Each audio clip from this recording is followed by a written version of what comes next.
Charles III sera couronné le 6 mai prochain.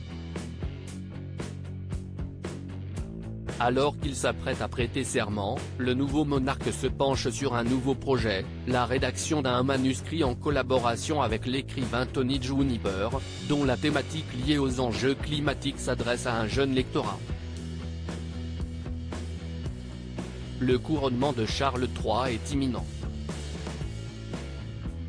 Arrivé sur le trône d'Angleterre en septembre dernier, CIST le 6 mai 2023, à l'abbaye de Westminster, que le fils d'Elizabeth II sera couronné sous les yeux du monde entier et devant de nombreux convives, comme Tom Cruise, qui devrait exceptionnellement mettre en pause le tournage de Mission Impossible pour l'occasion, mais également le prince Harry et Meghan Markle, dont la présence a pourtant longtemps été mise en doute. Un événement particulièrement attendu qui se déroulera donc en grande pompe et qui sera notamment rythmé par 12 morceaux inédits. Si le nouveau monarque s'apprête à briser le protocole pour cette cérémonie historique, il pourrait bel et bien incarner l'image d'un souverain plutôt engagé et concerné par les problématiques contemporaines. Sur le point de prêter serment, l'époux de Camilla Parker Bowles se penche apparemment sur l'écriture d'un ouvrage qui, dédié à de très jeunes lecteurs, prend pour thème la sensibilisation au réchauffement climatique.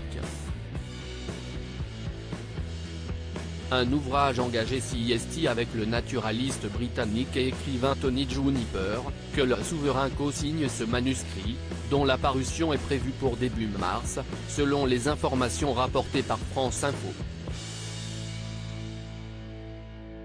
5 ans auparavant, le scientifique et le père de William et Harry avaient déjà collaboré à l'occasion d'un livre réservé à un lectorat adulte, ayant pour sujet les enjeux du dérèglement climatique. Cette fois-ci, CIST aux 7-11 ans qu'il s'adresse. Auprès de ces jeunes lecteurs, il développe alors les mécanismes du climat, l'effet de serre, le rôle des océans, des forêts, ainsi que l'impact des activités humaines afin de mettre les faits à la portée des plus jeunes, c'est-à-dire de celles et ceux qui ont le plus à gagner à ce qu'on trouve des solutions, telles que l'explique Tony Juniper à la BBC.